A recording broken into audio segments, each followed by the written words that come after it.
Avant de commencer la vidéo, petite parenthèse, mon livre, l'histoire de la NBA comme vous ne l'avez jamais lu, est enfin sorti. L'idée du livre est simple, raconter les grandes époques de la NBA comme si elles appartenaient à des univers de cinéma, de séries ou de manga. Chaque chapitre plonge dans une ambiance différente pour revivre ces histoires autrement. Si ça vous intrigue, que vous aimez la NBA et la pop culture, vous trouverez toutes les infos dans la description.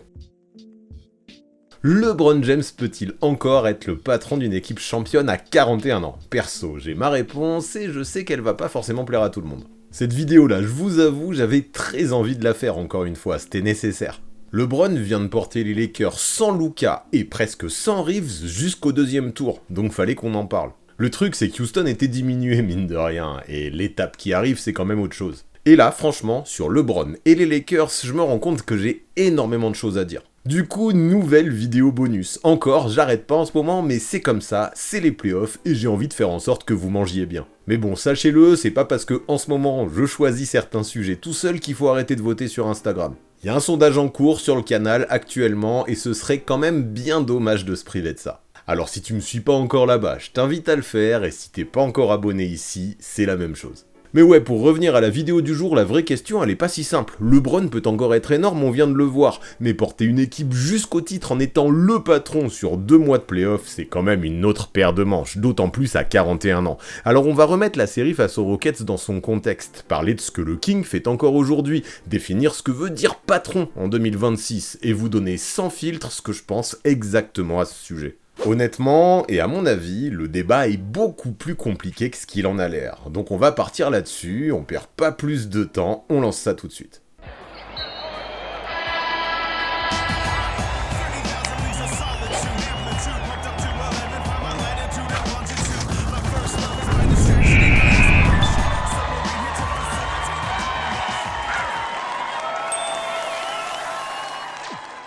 Déjà, faut qu'on soit clair, ce que vient de faire LeBron James face à Houston, c'est pas normal. À 41 ans, sans Luka sur toute la série, sans Reeves pendant 4 matchs, il a repris les clés comme un chef. Pas en mode 2018 où il écrasait tout physiquement, mais plutôt dans un costume de chef d'orchestre. Plus de 20 points, quasiment 7 rebonds, presque 8 passes, presque 40 minutes, et surtout, il fait tout. Création, tempo, scoring, leadership, c'est moins le bulldozer qu'il était avant, mais c'est beaucoup plus de maîtrise. Déjà ça, j'ai pas de doute, sur cette série, il a agi comme un patron, et à son âge, c'est complètement lunaire.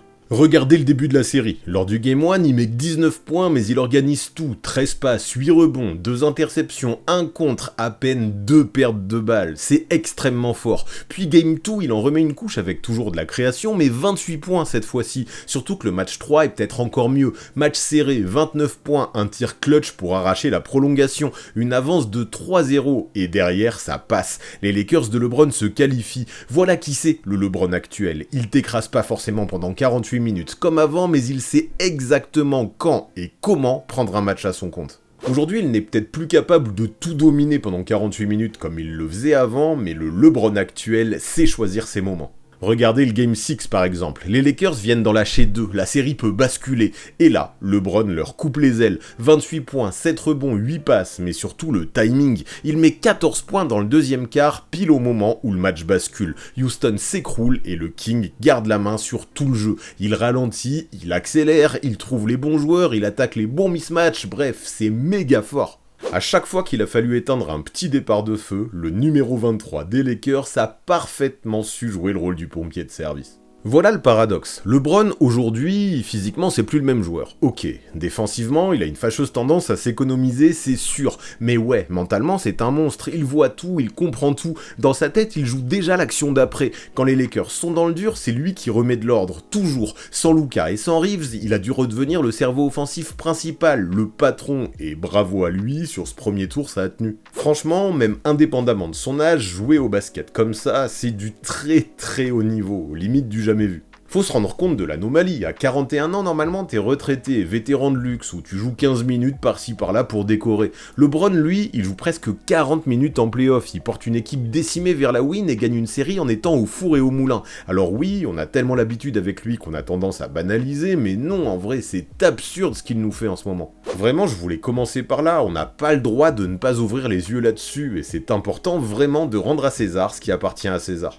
Maintenant, faut quand même remettre un peu de contexte. Oui, LeBron a été énorme, mais ce Houston de Ime Udoka, c'était pas non plus une montagne insurmontable. Sur le papier, plus de 50 victoires, de la taille, de la défense, du talent, c'est propre. Sauf que dans les faits, les Rockets sont quasiment jamais joués avec leur vraie équipe. Pas de Van Vliet depuis le début de la saison, pas d'Adams, et surtout un Kevin Durant absent quasi toute la série. Il joue le match 2, on y croit, puis il disparaît et ne revient plus. Et ça change tout, on peut pas faire comme si ça ne comptait pas. Parce qu'au final, ça fait quand même beaucoup. T'enlèves le meneur vétéran censé organiser le jeu, l'intérieur qui s'occupe du sale boulot et ton scoreur élite spécialiste du demi-terrain. Résultat, Houston s'est retrouvé avec une équipe ultra jeune, motivée, mais quand même bien déséquilibrée. Et en play-off, ce manque d'expérience, c'est fatal. Quand ça va bien, ça court, ça défend, ça met de l'intensité. Mais dès que le match se tend, il y a plus grand monde pour calmer le jeu, pour poser un système ou pour aller chercher un panier propre. Et le match 6, franchement, j'ai l'impression que c'est le meilleur exemple de tout ça. 78 points inscrits seulement, à peine 35% au tir, un très vilain 5 sur 28 à 3 points. Là, on parle pas d'une soirée moyenne, on parle d'un crash offensif. Ils ratent une quinzaine de shoots d'affilée, ils prennent des runs énormes et le match est presque fini avant la mi-temps. Quand ça rentre plus, il faut une solution simple. Un mec qui crée, qui rassure, qui met un tir dur. Un Kevin Durant, quoi. Et Houston, ce soir-là, il l'avait pas. La défense des Lakers a sa part de responsabilité là-dedans, c'est sûr, ils ont été bons, mais un naufrage offensif comme ça, désolé, mais c'est pas digne d'une équipe de play-off. Maintenant, même plus globalement, respect quand même aux Lakers, eux aussi étaient diminués, mais la différence elle est là, eux, ils avaient encore LeBron pour tenir la baraque, et faut regarder la vérité en face, battre cette version des Rockets, c'est pas forcément hyper significatif, la qualification est réelle, mais elle dépend aussi pas mal du contexte. Donc voilà, le décor est posé, et je pense que si on veut revenir au sujet du jour, je pense que ça peut être pas mal de définir exactement ce que c'est un patron. Si par patron on veut dire le mec qui donne le ton, qui calme tout le monde, qui parle et que tout le vestiaire écoute, alors oui, LeBron est encore un patron, peut-être même l'un des plus grands patrons possibles. Il a tout vu, tout vécu, tout gagné. Quand le match part en sucette, lui il sait quoi faire du ballon, qui servir, dans quel timing, quand ralentir, quand appuyer sur l'accélérateur. Pour ça c'est un chef, aucun doute. Mais pour moi être le patron ça peut impliquer un peu plus que ça. Le patron, c'est aussi le mec que les défenses viennent chercher tous les soirs, celui qui subit les meilleurs plans défensifs de n'importe quel adversaire et qui répond quand même. En play-off, plus tu avances, plus les matchs deviennent tactiques. On attaque tes faiblesses, on coupe tes passes, on te fatigue possession après possession. Être le patron d'une équipe contender, c'est pas juste faire une grosse série, c'est le faire puis recommencer encore et encore. Et là, forcément, la question devient beaucoup plus complexe. Ça me va de dire que LeBron était le patron des Lakers pendant ce premier tour, mais est-ce que dans ce rôle, il est encore capable de porter sa team jusqu'au titre ? Et pour arriver à ça, quand on regarde les champions récents, on comprend très vite quel profil il faut avoir. Jokic, Giannis, Curry, Shea, même Boston avec Tatum et Brown, c'était des joueurs dans leur prime physique, capables d'attaquer, de défendre, d'encaisser de grosses minutes et de revenir 2 jours après à fond. LeBron, lui, reste très impliqué, mais il doit choisir ses moments, et c'est magnifique quand ça marche, sauf qu'un patron absolu, on lui demande d'être là tout le temps. Et ça, si ton corps ne suit pas, si t'as des courbatures, si t'as les jambes lourdes, ça devient beaucoup plus difficile de le faire. Surtout que si tu veux être le vrai boss, faut avoir un minimum d'impact en défense également sur toute la durée d'un match. De ce côté-là du terrain, LeBron peut encore lire une action, venir en aide, prendre un rebond important ou couper une ligne de passe, mais il ne va plus défendre fort sur chaque possession tout en portant l'attaque derrière comme il le faisait avant, il n'est plus le lockdown qu'il a été, il s'économise et à son âge c'est normal, sauf qu'en play-off, l'adversaire le sait, il va chercher à l'impliquer, à le faire bouger, à le fatiguer, puis à le redemander de tout créer de l'autre côté. Donc ouais, en défense il est sûrement moins bon qu'avant, mais je pense que ça suffit pas aujourd'hui pour affirmer qu'il n'est plus un patron d'une équipe qui peut gagner. Et de toute façon, aujourd'hui, son rôle est bien trop grand pour affirmer qu'il n'est qu'un simple vétéran. Ce serait ridicule que de dire ça. Ce que je veux retenir, c'est qu'il peut encore peser fort sur une série, organiser une attaque, faire gagner des matchs, mais entre être un joueur majeur et être le patron numéro 1 d'une équipe championne, il y a un monde. LeBron peut encore être le patron de l'âme, du calme, de l'expérience, de la lecture, mais celui qui porte tout tous les soirs pendant 2 mois de play-off à 41 ans, c'est devenu une attente presque irréelle.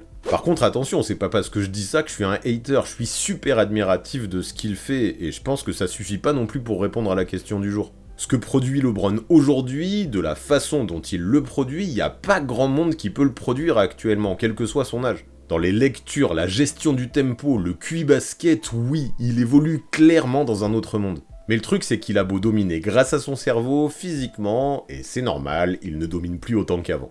Après, il a toujours des qualités athlétiques au-dessus de la moyenne, mais bien sûr qu'avec le temps, il a décliné, il a dû adapter son jeu. La grosse question maintenant, c'est est-ce que son cerveau peut suffire pour compenser ce déclin physique ? Et franchement, ça mérite d'être réfléchi parce que regarder un joueur à ce niveau-là, c'est magnifique. À 41 ans, il tourne encore à plus de 20 points, autour de 6 rebonds, plus de 7 passes, avec plus de 50% de réussite au tir. C'est pas un vétéran qui profite juste des tirs ouverts dans le corner ou qui va salement forcer pour mettre ses points. Non, il génère encore du jeu, il est efficace, il remonte la balle, il lance les systèmes, il attaque les mismatchs, il attire les aides, il trouve les shooters. C'est pas juste un papy qui survit comme il peut pour battre des records de longévité. Non seulement il reste propre au scoring, mais en plus de ça, dans sa manière d'impliquer ses coéquipiers, c'est un génie. La passe pour lui, c'est encore et toujours une arme majeure, il ne fait pas juste la passe évidente et prévisible, il voit le mec libre dans le corner avant tout le monde, trouve l'intérieur dans le bon timing, accélère en transition avec une passe que personne n'avait anticipée, et surtout il sait qui doit toucher le ballon, qui est le shooter chaud, qui est le role player à remettre en confiance,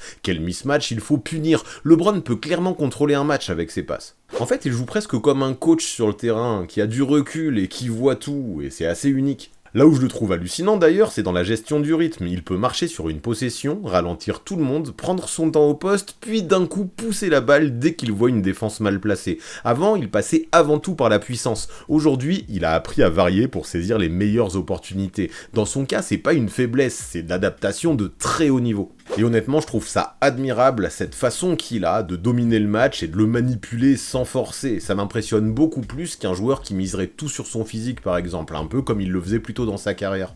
Du coup, le débat, c'est pas est-ce qu'il peut encore sortir un gros match, bien sûr qu'il le peut, on l'a vu. Le débat, c'est est-ce qu'il peut répéter ça soir après soir sur toute la durée des playoffs. Et contre Houston, on va le dire, on n'a pas vu que du bon. Lors du match 4, par exemple, les Lakers peuvent finir la série et ils perdent largement. LeBron termine avec seulement 10 points, très peu d'adresse, beaucoup trop de pertes de balles. Ce match ne dit pas LeBron est fini, il rappelle juste qu'à 41 ans, même lui peut avoir une soirée où tout ne fonctionne pas comme prévu. Et le problème, c'est que ce genre de match, en playoff, selon l'adversaire, ça peut coûter très cher. Et ce Game 4, je trouve important parce qu'il montre ce qui peut arriver quand on lui en demande trop. Quand LeBron doit s'occuper de tout, l'attaque devient plus fragile. Houston l'a poussé dans des lectures moins propres. Les Lakers ont perdu plus de 20 ballons et les Rockets ont pris le dessus. Pas besoin d'en faire un plat non plus, mais c'est une alerte. Avant, même dans un mauvais soir, LeBron compensait souvent par la pression physique qu'il pouvait mettre en attaquant le cercle. Aujourd'hui, il est moins capable de faire ça. C'est bien pour ça que je me demande sérieusement s'il est encore capable d'être le patron d'une équipe qui va au bout. Être ce genre de patron, ce n'est pas juste avoir un plafond très haut, c'est aussi avoir un plancher indestructible. Le King joue encore près de 40 minutes par match. À 41 ans, c'est énorme, mais ça dit aussi à quel point la charge est lourde pour lui. Sur 2 mois de play-off à haute intensité face à des équipes qui vont le faire courir, l'attaquer, le forcer à défendre, chaque coup de mou devient dangereux. Son plafond sur un match reste immense, mais son plancher n'est peut-être plus aussi solide qu'avant. C'est exactement pour ça, je pense, que la série contre OKC va être compliquée et va servir de révélateur. Houston c'était piégeux, mais le Thunder c'est un autre monde, champion en titre, numéro 1 à l'ouest, plus de 60 victoires, une défense énorme, une attaque hyper propre, une profondeur de folie. Le Thunder c'est pas juste une bande de jeunes qui courent partout, c'est une équipe jeune oui, mais qui sait déjà ce qu'il faut faire pour gagner. Et ça change tout pour James et ses vieilles jambes qui vont devoir faire face à une toute nouvelle intensité. OKC peut lui envoyer des corps différents toute la soirée, Dort, Caruso, Cason Wallace, Shea par séquence, Chet derrière pour protéger le cercle, Hartenstein pour mettre du contact et du physique, ça met les mains, ça coupe les lignes de passe, ça conteste sans forcément faire faute, ça t'oblige à réfléchir sur chaque dribble. Contre une défense comme ça, chaque possession coûte cher physiquement, si tu te relâches, tu le payes direct. Et on l'a dit, on l'a vu contre Houston, quand LeBron perd trop de ballons, l'attaque d'un coup devient beaucoup moins fluide à Los Angeles. Face au Thunder, ce danger est multiplié. Une passe un peu molle, un dribble de trop, une remise en jeu téléphonée, et derrière, ça part à fond en transition. Une erreur, 2 erreurs, 3 erreurs, et tu peux prendre un 12-0 sans avoir compris ce qui vient de se passer. C'est exactement le genre d'équipe qui peut user un joueur comme LeBron sur la durée. Et même défensivement, je pense que le corps du King va être sollicité, pas le choix. Shea sort d'une saison monstrueuse, plus de 30 points, plus de 6 passes, une efficacité complètement folle. Au premier tour, il s'est chauffé, quasiment 40 points au Game 2, plus de 40 au Game 3, encore plus de 30 pour finir la série. Il vit dans la peinture, attire les aides, force ta défense à rester concentré pendant 48 minutes. Donc même quand LeBron ne sera pas directement sur lui, il va devoir courir, communiquer, aider, se replacer. En gros, contre eux, j'ai l'impression que tu peux pas te permettre de te reposer sur certaines séquences ou de t'économiser. Même l'incertitude autour de la blessure de Jalen Williams ne suffit pas à rendre l'équipe de Mark Daigneault vulnérable. S'il est limité ou absent, ça enlève un énorme créateur secondaire, c'est sûr, mais le Thunder a déjà montré qu'il pouvait survivre sans lui. Chet peut monter en volume, Hartenstein apporte du physique, Caruso se jette partout, les jeunes défendent, ils courent. Cette équipe a trop de profondeur pour s'effondrer juste parce qu'un joueur manque. C'est là qu'on voit la différence avec Houston. OKC a de l'énergie, mais aussi de la structure, des automatismes, de la profondeur. C'est pour ça que je pense que sans Luka Doncic dans cette série, ces Lakers n'ont littéralement aucune chance face à OKC. Et là, je veux pas juste voir son nom sur la feuille, je veux le vrai Luka Doncic, celui qui peut mettre le feu dans la défense du Thunder. LeBron peut maintenir le bateau à flot, on vient de le voir contre Houston, mais pour traverser une vraie tempête, le Slovène est indispensable. Depuis son arrivée à Los Angeles, il tourne à plus de 30 points, autour de 7 rebonds, presque 8 passes, avec une efficacité énorme. Il peut prendre 25 tirs, attirer 2 défenseurs, se créer un bon shoot quand le système est mort, punir un switch, jouer le pick and roll. Avec lui, l'attaque ne dépend plus seulement des lectures de LeBron, et ça change absolument tout. Et c'est pas juste un complément, vraiment, dans cette équipe, au moins offensivement, il est devenu le moteur. Et c'est précisément ce qui manque du moteur quand il n'est pas là. Sans Luka, les Lakers peuvent survivre face à des équipes de milieu de tableau, ils l'ont prouvé. Mais sans ton arme offensive numéro 1, c'est difficile de prétendre à plus. Sa présence permettrait à LeBron de respirer, de moins porter la balle, d'être moins sollicité à la création. Luka ne rend pas juste les Lakers meilleurs, il permet à LeBron de plus souffler, d'être mieux géré. Et le truc, pour être honnête, c'est que même avec un Luka à 100%, face à ce Thunder, je trouve ça compliqué. Il a les armes pour embêter OKC, mais est-ce que ça suffit? Franchement, je sais pas, surtout que là, en ce moment, sa situation est plutôt inquiétante. Le Slovène revient d'une blessure aux ischios et personne ne sait aujourd'hui dans quel état de forme il est. Son jeu, c'est pas seulement de courir vite et sauter haut, c'est changer de rythme, freiner, repartir, jouer avec ses appuis, créer son step back, contrôler son corps au millimètre. Avec des ischios douloureux, impossible de pousser ça à fond. Donc même s'il revient, il y a des doutes. Est-ce qu'il aura ses jambes, son cardio, son rythme, sa capacité à encaisser 35 ou 40 minutes?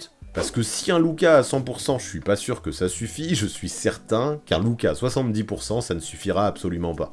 Puis aussi la question du timing, il n'a pas joué depuis plus d'1 mois. Pour JJ Redick, le réintégrer en plein milieu d'une série, c'est pas comme remettre un role-player dans la rotation. Luka modifie toute l'architecture offensive. Qui porte la balle? Combien de possessions pour LeBron? Quel rôle pour Reeves? Comment garder les autres impliqués? Tout ça, ça peut se régler rapidement, bien sûr. On parle de joueurs très intelligents, capables de s'adapter. Mais en playoff, t'as pas 3 semaines non plus pour faire des tests. C'est pour ça que la situation est cruelle pour ces Lakers. Sans Luka, je pense qu'ils feront rien. Mais si tu le réintègres, ça ramène des risques. Et ce genre d'inquiétude, ce genre de doute face à une équipe comme OKC, ça peut te tuer en moins de temps qu'il ne faut pour le dire. Du coup, si on revient au sujet de la vidéo, ma réponse elle est assez claire. Est-ce que LeBron peut encore gagner une série en tant que patron? Oui, on l'a vu. Est-ce qu'il peut encore sortir un match immense, contrôler le tempo, porter une équipe dans un moment de crise? Oui, bien sûr, évidemment. Mais être le patron numéro 1 d'une équipe qu'il porte jusqu'au bout, jusqu'au titre? À mon sens, non, et je dis ça avec énormément de respect. Je pense clairement pas qu'il est fini, je pense surtout que son rôle idéal a changé. Il peut être un numéro 2 monstrueux, un copatron par séquence, un cerveau qui calme tout, un leader dans un vestiaire, un mec qui te fait gagner un Game 6 primordial, tout ça j'y crois. Mais un mec qui porte sa team, qui la tient à bout de bras pendant 4 séries consécutives comme il l'a fait par le passé, non, ça désolé, j'y crois moins. Si les Lakers veulent vraiment aller loin, il faudra que Luka revienne à fond et qu'il reprenne le rôle central. Pas parce que LeBron n'est plus un boss, mais parce que désormais, à 41 ans, cette charge est trop lourde. Créer tout le temps, absorber les contacts, tenir physiquement, répondre présent tous les 2 jours, recommencer au tour suivant. LeBron peut encore sublimer une équipe, mais porter tout l'édifice comme avant, aujourd'hui, ça me paraît trop ambitieux. Ça me fait de la peine de dire ça, parce qu'on parle vraiment d'une légende, l'une des plus importantes, voire la plus importante pour certains, de toute l'histoire NBA, mais au bout d'un moment, on ne peut rien y faire. Ça devient impossible de lutter contre le temps. Par contre, en vrai, si je veux conclure, c'est peut-être justement ça qui rend son cas encore plus légendaire. Parce que vous vous rendez compte, avec le King, on parle d'un joueur à qui on reproche presque de ne plus pouvoir faire l'impossible, c'est fou. Le mec a 41 ans, il joue près de 40 minutes, il gagne des séries presque à lui tout seul, et on est en train de débattre s'il peut encore être le patron d'une équipe championne. Rien que ça devrait suffire à mesurer l'anomalie. Donc non, à mon sens, LeBron n'est plus assez dominant aujourd'hui pour rester le moteur principal d'une équipe qui va au titre, c'est sûr. Mais je m'en fous, car ça aussi, j'en suis certain, il peut encore être indispensable à un champion potentiel. Et ça, mine de rien, à 41 ans, c'est complètement immense. Mais maintenant, à votre tour, je veux votre avis là-dessus. Est-ce que vous pensez, vous, que LeBron peut encore être le patron d'une équipe qui va au titre? Ou alors est-ce que, comme moi, vous êtes beaucoup plus mesuré et vous avez beaucoup plus de doutes à ce sujet? En gros, est-ce que vous pensez, vous aussi, que c'est un joueur fabuleux, mais plus forcément un numéro 1 indiscutable d'une équipe qui fait un long parcours jusqu'au titre? Dites-moi tout ça rapidement en commentaire, parce que j'ai l'impression que pour certains, et c'est pour ça que j'ai hâte de vous lire, le débat va être bien chaud. Et comme d'hab, si la vidéo vous a plu, boostez, likez, partagez, abonnez-vous aussi, ça apporte de la force et pour ça je compte sur vous. Alors merci d'avance la team, et pendant que vous faites tout ça, moi je vous attends directement pour débattre dans la section commentaires. A tout de suite.